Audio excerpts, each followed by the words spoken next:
자, 그 다음에 두 번째는 이제 베이지의 정리입니다.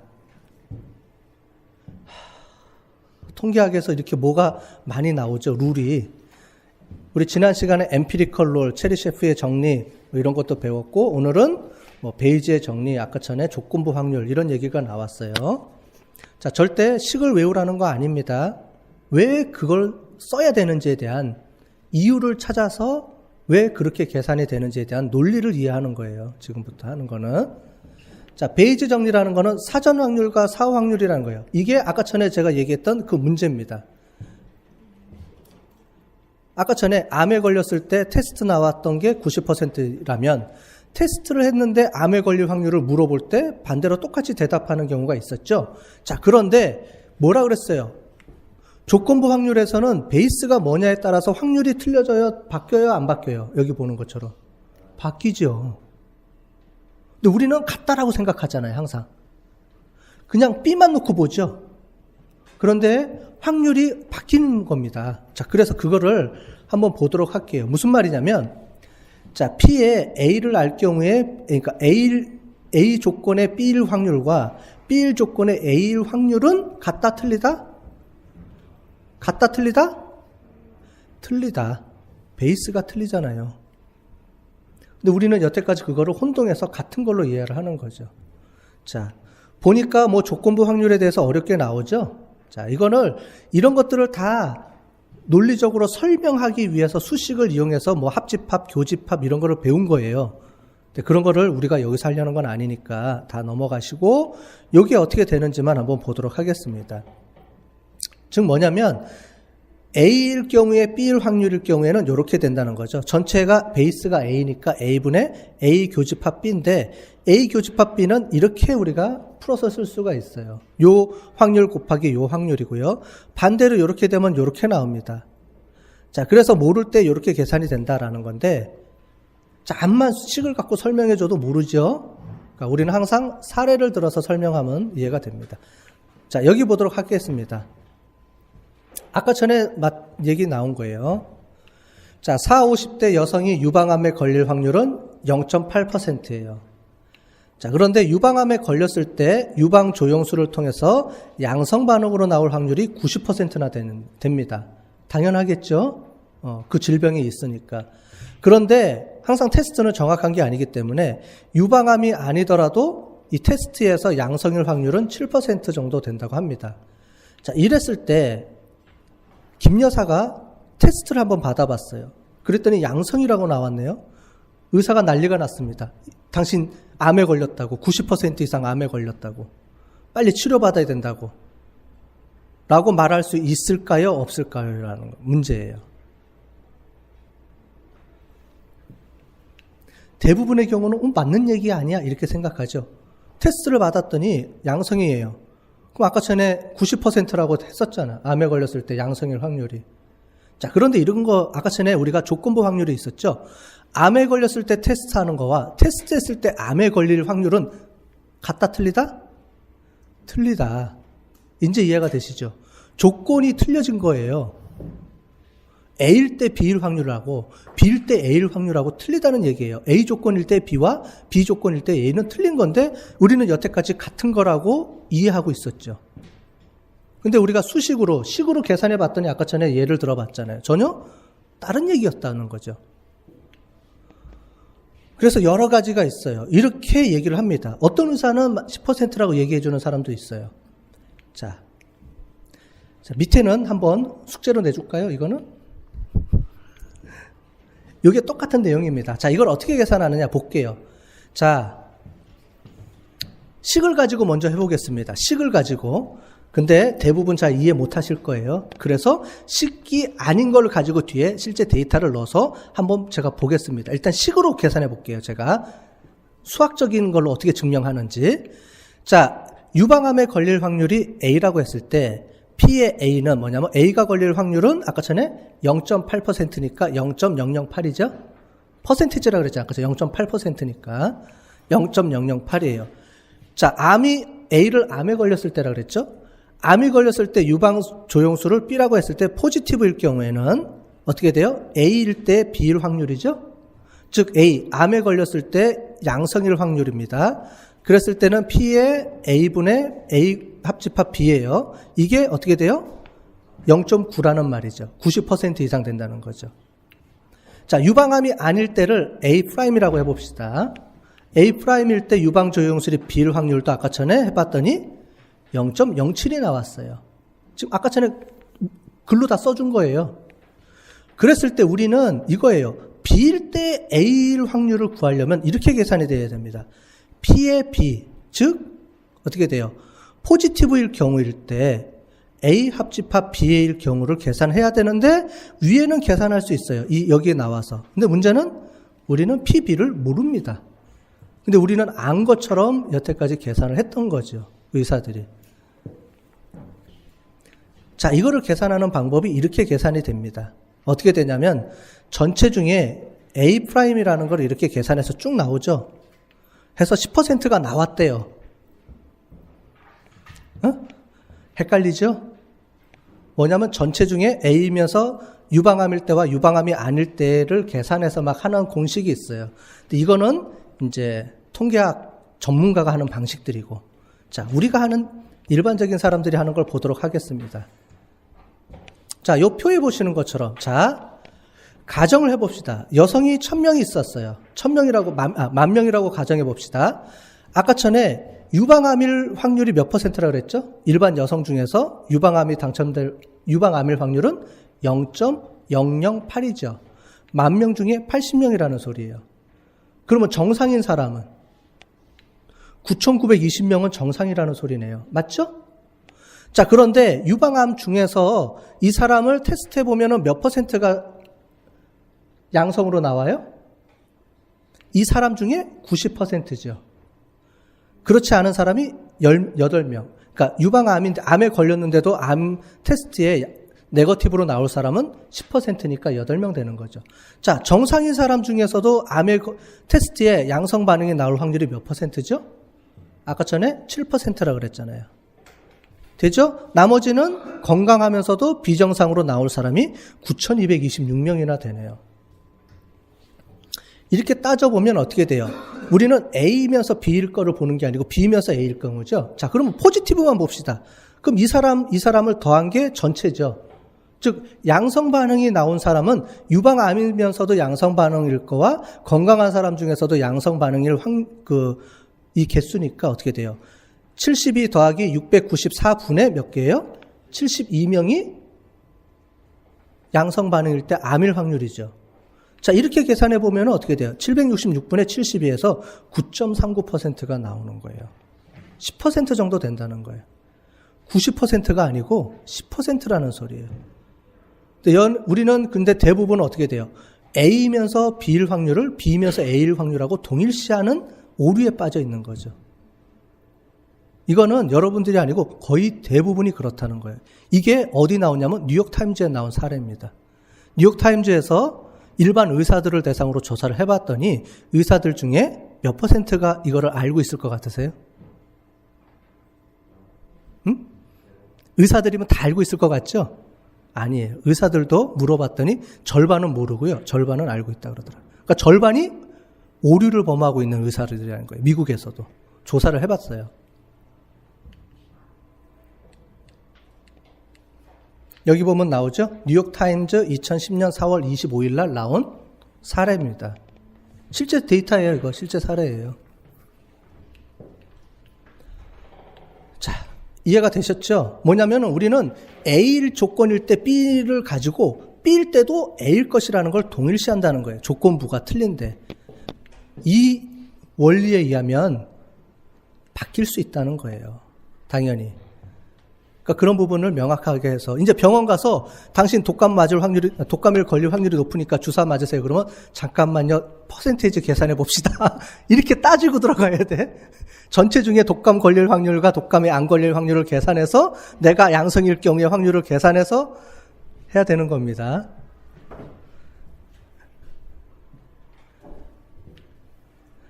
자, 베이지의 정리를 확장한 겁니다. 2개만 있는 게 아니고 여러 개 있을 때는 어떻게 하느냐? 똑같은 조건에 의해서 베이스를 어떻게 계산하는지를 놓고 계산해 주면 되죠. 이것도 한번 계산해 보세요.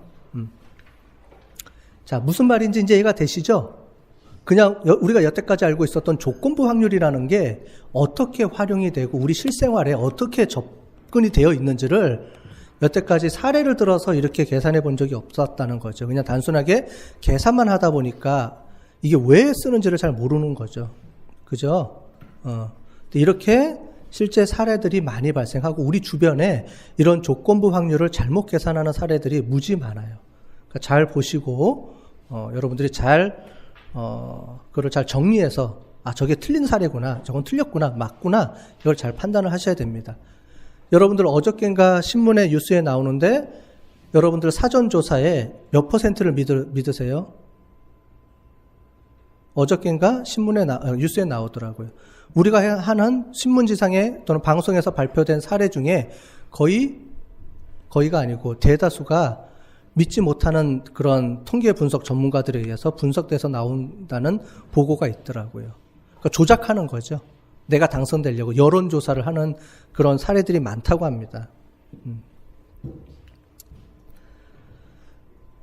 그러니까 그런 것들을 통계가 잘 쓰여지면, 그러니까 통계를 잘하는 사람한테 이제 걸리면 저거 뻥이구나 이렇게 아는데, 모르는 사람들은 통계 조사했다 그러면은 이게 훅 하는 거죠. 그러니까 그런 걸 잘 판단할 줄 알아야 돼요. 자, 두 번째가 이제 몬티올 문제입니다. 몬티올.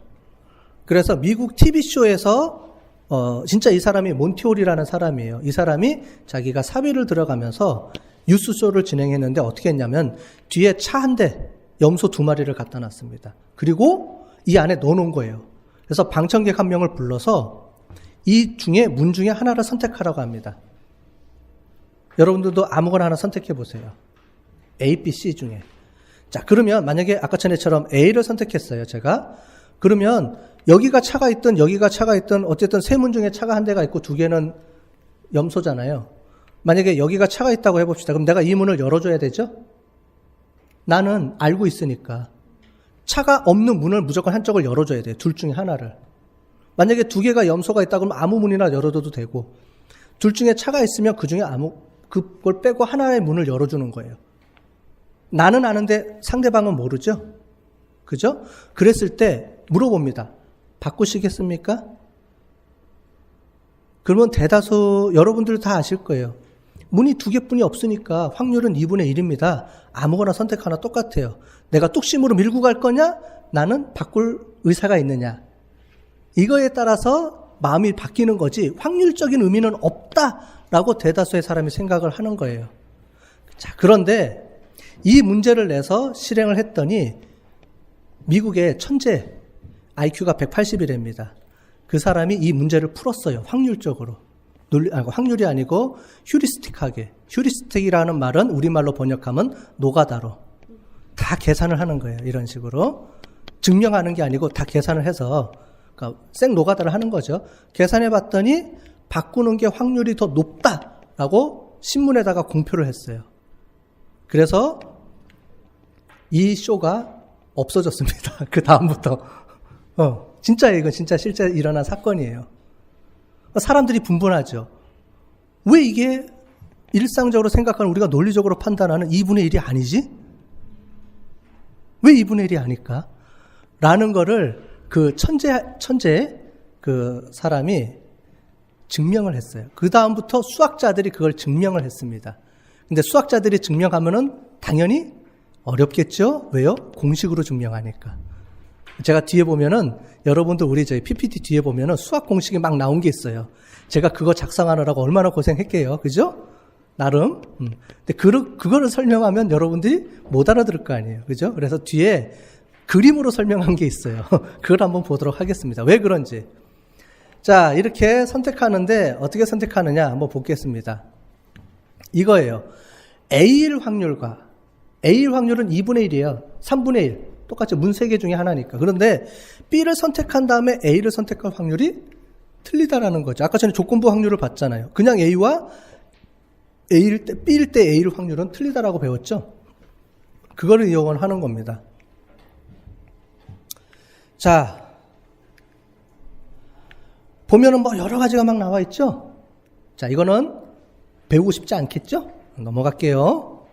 자, 뭐라고 막 써 있는데 한번 보시기 바랍니다. 자, 이 메를린이라는 이 천재예요.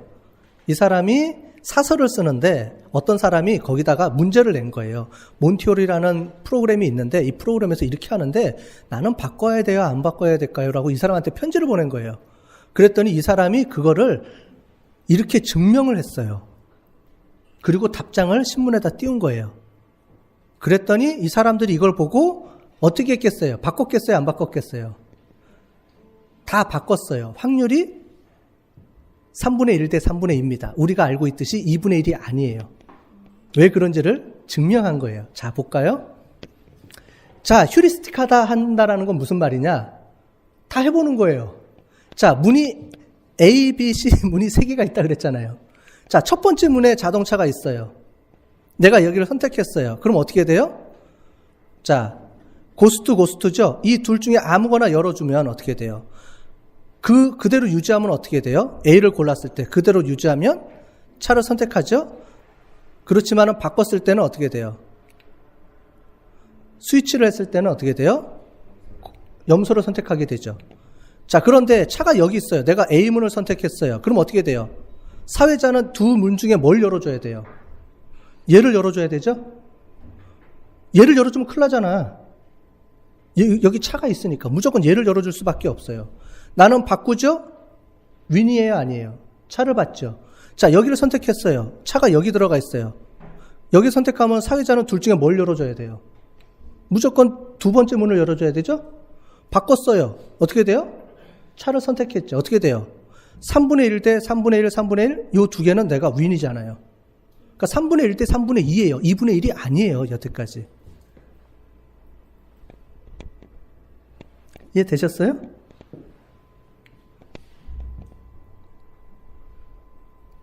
이해가 잘 안 되세요? 뭐냐? 어렵죠? 아리까리하죠? 그러니까 뭐냐면 이 세 가지 문이 동시에 계속 갖고 있다는 거예요. 하나가 없어진다는 게 조건이 들어가지 않는다는 거죠.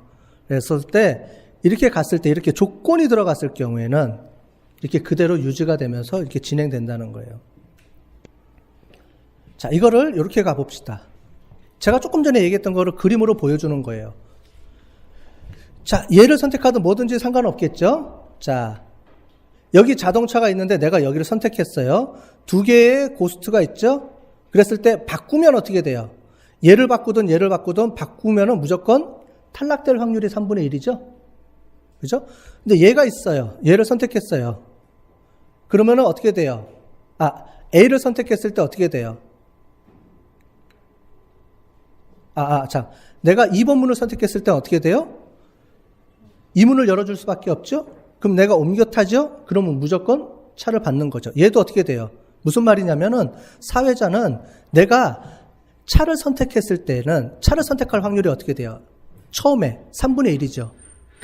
근데 두 번째는 바꾸면은 염소가 선택될 확률이 3분의 1이라는 거죠. 그런데 처음에 선택할 게 차가 아니고 염소를 선택할 확률이 3분의 2라는 거예요. 반대로. 자, 문 3개 중에 차는 한 대만 들어갔죠. 그러니까 어떻게 돼요? 내가 처음에 차를 선택할 확률이 어떻게 돼요? 3분의 1이죠. 차를 선택하지 않을 확률이 3분의 2죠. 결국 그건 무슨 말이에요? 바꿨을 때 차를 선택해서 바꿨을 때 확률이, 그러니까 차를 선택했다가 염소로 바꿀 확률은 3분의 1이지만 염소를 선택했다가 차로 바꿀 확률은 어떻게 바뀌었어요? 3분의 2로 바뀌는 거죠. 왜? 사용자가 자동차가 아닌 문을 열어줘야 되니까. 무조건 하나를. 이게 무슨 말이냐면 조건이 들어갔다는 거죠. 그냥 일반적인 확률과 조건이 들어갔을 때 확률이 이렇게 틀리다는 거예요. 그러니까 우리가 일반적으로 생각하는 직관적 확률과 조건부나 이런 게 들어갔을 때 확률이 틀리다는 얘기입니다. 그거를 쭉 설명한 거예요. 이 A를 선택했을 때, B를 선택했을 때, C를 선택했을 때 어떻게 틀려지고 차가 어디 있느냐 이런 거를 쭉 설명해 놓은 겁니다. 그거를 수학자들이 공식을 통해서 베이지안 정리로 해놓은 겁니다.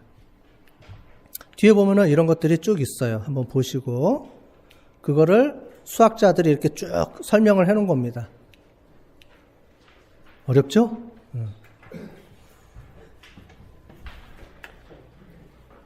자, 여기서 배웠던 확률 규칙은 실제로 여러분들이 풀라고 하는 문제는 아닙니다. 이거는 시험 문제는 안 나와요.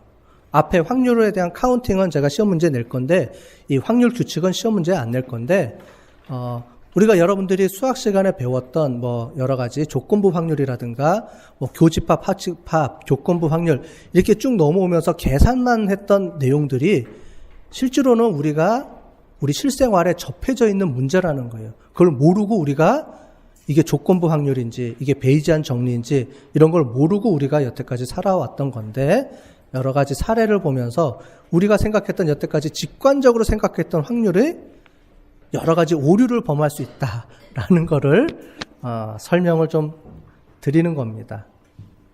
여기까지 가는 거는 지금 이 확률 규칙은 실제로 어려워요. 증명하고 계산하는 건 어려워요. 그래서 여러분들한테 시험 문제로 내는 건 아니고 저렇게 확률이라는 게 쓰이는구나 실제 생활에 이거를 이제 맛보기로 여러분들한테 조금 보여준 겁니다. 저렇게 재미있는 여러 가지 사건들이 많이 있어요. 실제로 인터넷으로 패러독스라고 한번 쳐보세요. 통계학의 패러독스 또는 수학의 패러독스. 패러독스라는 게 논리적으로는 맞는 것 같지만 역설이라는 의미가 들어가거든요. 그런 걸 보면은 아주 재미있는 다양한 사례들이 인터넷에 많이 올라와 있어요. 그걸 보시면 논리성과 이게 어떻게 이게 실생활과 차이가 나는구나 이런 것들을 많이 배울 수가 있겠습니다.